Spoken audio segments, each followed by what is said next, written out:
¿Qué tal? ¿Cómo están? ¿Listos para otra inmersión profunda, verdad? Listísimos. Hoy vamos a explorar los inicios del cristianismo, El mero principio.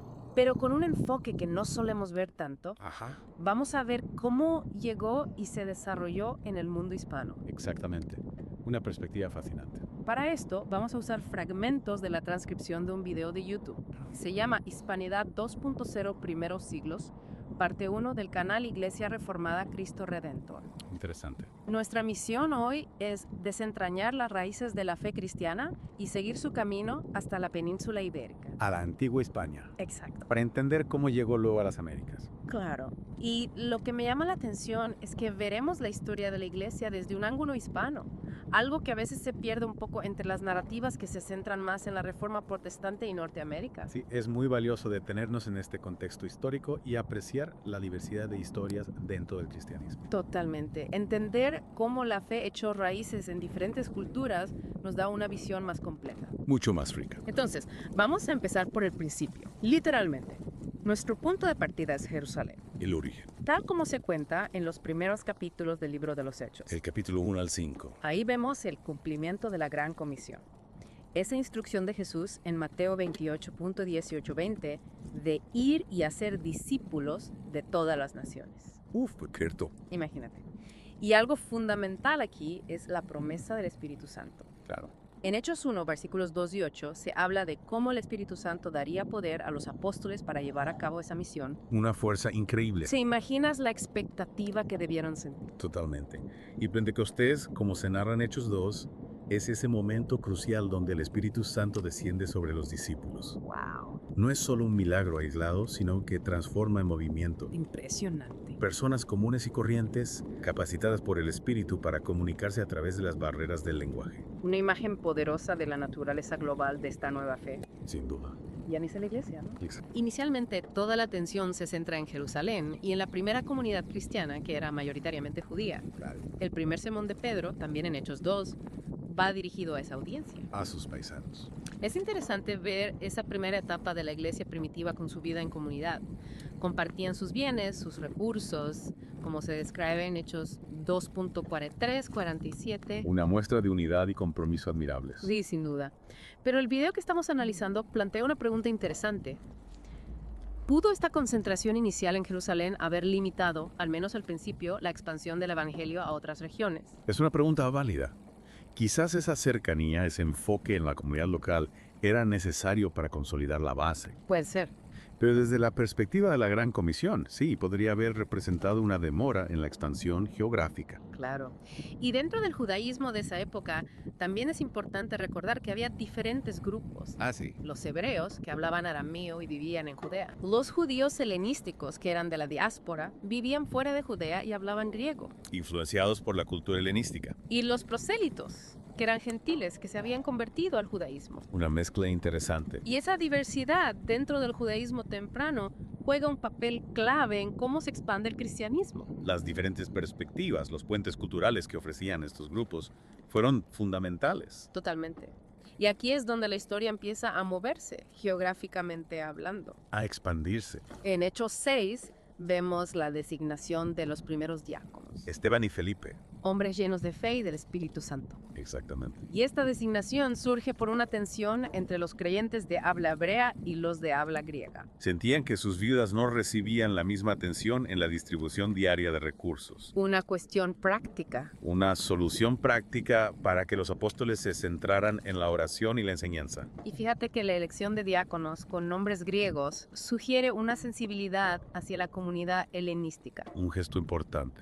Pero lo que marca un antes y un después es el martirio de Esteban en Hechos 7. Un momento crucial. La muerte de Esteban actúa como catalizador para la dispersión de los creyentes fuera de Jerusalén. Tal como el Señor lo había mandado. La persecución, aunque trágica, se convierte en un medio para la propagación del evangelio. La semilla, al ser esparcida por la fuerza, encuentra tierra fértil en otros lugares. Exactamente. Y ahí entra Felipe, cuyo ministerio en Samaria y la conversión del eunuco etíope en Hechos 8 son cruciales. El Evangelio cruzando fronteras. Vemos cómo el evangelio llega hasta un representante del continente africano.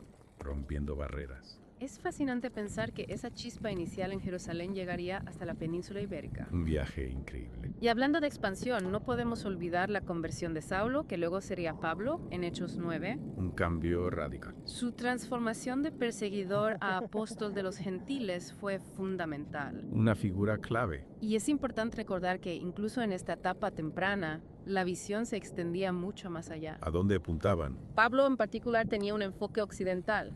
Incluso expresó su deseo de llegar a Hispania. Mira, un punto clave para nuestra inmersión en las raíces del cristianismo en el mundo hispano. Exactamente. Y antes de que Pablo entre de lleno en la escena, vemos también el ministerio de Pedro extendiéndose, ¿Con qué hechos? la sanación de Eneas y la resurrección de Dorcas en Hechos 9. Mostrando el poder de Dios. Milagros que confirmaban el mensaje de Pedro y abrían corazones al Evangelio. Señales poderosas. Y luego llegamos a la conversión de Cornelio, un centurión romano, en Hechos 10. Un momento significativo. La visión que Pedro recibe antes de este encuentro es importantísima. ¿Qué nos dice esa visión sobre el alcance del Evangelio?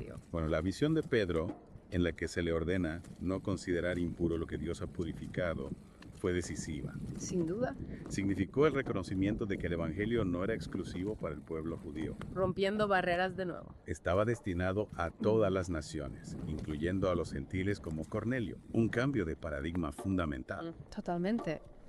Y no olvidemos la iglesia en Antioquía, donde por cierto uno de los diáconos originales, Nicolás, era prosélito de allí. Ah. Antioquía se convirtió en un centro importantísimo para el cristianismo gentil. La primera comunidad donde los seguidores de Jesús fueron llamados cristianos. Desde donde se iniciaron muchos viajes misioneros que llevaron el Evangelio a diferentes partes del Imperio Romano. Un verdadero semillero de expansión. Exacto. Y ahora, en Hechos 13 al 28, el foco se desplaza hacia los viajes misioneros de Pablo. El gran protagonista. Y aquí es donde se conecta directamente con nuestro interés en el mundo hispano. El- En su carta a los romanos, Pablo expresa su intención de viajar a España. Mostrando que desde muy temprano existía el deseo de llevar el Evangelio a la península ibérica. Una visión de expansión hacia Occidente, que ya estaba presente en los líderes de la iglesia primitiva. Fascinante. Vemos entonces una progresión geográfica clara en el libro de los Hechos. Desde Jerusalén, Judea, Samaria, Siria, Asia Menor, Macedonia, Roma. Y con la visión de alcanzar Hispania. Un movimiento que abarca el mundo conocido de la época. Impresionante. Y esa visión de Pablo de llegar a España es clave para entender cómo la semilla del cristianismo se plantó en la tierra que luego daría forma a la hispanidad. Como si el mapa de la misión cristiana ya incluyera la península ibérica desde el inicio. El video del que sacamos este material menciona brevemente lo que sigue en su serie. ¿Qué más van a explorar? La formulación de los credos cristianos, los periodos visigodo y medieval en Hispania, la expansión al Nuevo Mundo, las voces hispánicas en la Reforma y Contrarreforma y las contribuciones hispánicas a la teología y la misión hoy. Un recorrido fascinante por la historia. Nos da una perspectiva del largo camino que vamos a recorrer en futuras inversiones. Hay sin duda. Y llegamos a la pregunta clave. ¿Cuál es la significancia de todo esto para el mundo hispano? Aquí se introduce el concepto de Hispanidad 2.0. Hispanidad, en este contexto, se entiende como la realización histórica de los pueblos hispánicos al ser evangelizados y cristianizados. ¿Cómo el Evangelio se encarnó en la cultura de los pueblos de habla hispana? A lo largo de los siglos, Se subraya que la lengua española, la ñ, como la llaman en el video, y los países donde se habla representan un campo importante para la misión y la reevangelización hoy en día. La persistencia del idioma y las comunidades hispanohablantes en el mundo son un testimonio de ese legado cristiano Un llamado a seguir compartiendo el Evangelio. en este vasto campo lingüístico y cultural. Y mencionan a Ocio de Córdoba del siglo III como un temprano hispanista, Y autor del Credo Niceno, un pilar de la doctrina cristiana. un documento que resume la esencia de la fe. ¿Qué nos dice la figura de Ocio sobre la contribución hispana al cristianismo primitivo? Bueno, la figura de Ocio resalta la contribución temprana de la península ibérica al desarrollo del pensamiento cristiano. Al corazón de la fe.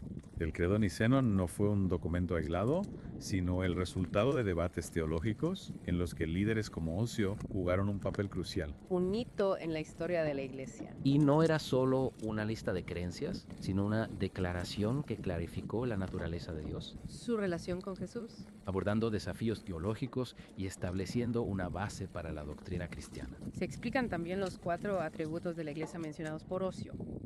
una santa, católica, universal y apostólica. Atributos que resumen la esencia de la Iglesia y marcan su identidad. Y volvemos a la idea central. Estamos trazando la historia de la Iglesia con un enfoque en el mundo hispano. Una perspectiva que complementa las narrativas más anglocéntricas. Nos permite reconocer la riqueza y diversidad de la historia cristiana y valorar las contribuciones de la tradición hispana. Mostrando que el Evangelio ha tenido múltiples expresiones culturales. Para recapitular, hemos recorrido los primeros pasos del cristianismo desde Jerusalén, La intervención del Espíritu Santo. la inclusión de los gentiles. Y cómo la fe se dirigía hacia el mundo hispano. Es fundamental comprender que la misión de la iglesia primitiva tiene relevancia para los hispanohablantes de hoy. Tanto la evangelización como en la profundización de su entendimiento teológico. Y les dejo una pregunta para reflexionar. Considerando estos inicios del movimiento cristiano, ¿cómo influye esta historia en su perspectiva sobre el alcance global y la misión del cristianismo dentro del mundo hispanohablante hoy? Piensen en ese aspecto 2.0 que mencionaba la fuente, ese avance continuo del Evangelio en las culturas hispanas. Una invitación a conectar el pasado con el presente, A considerar nuestro papel en la continuación de esta historia de fe. reconociendo la riqueza de nuestra herencia y la responsabilidad de compartir este mensaje. Hasta la próxima inversión profunda. hasta luego.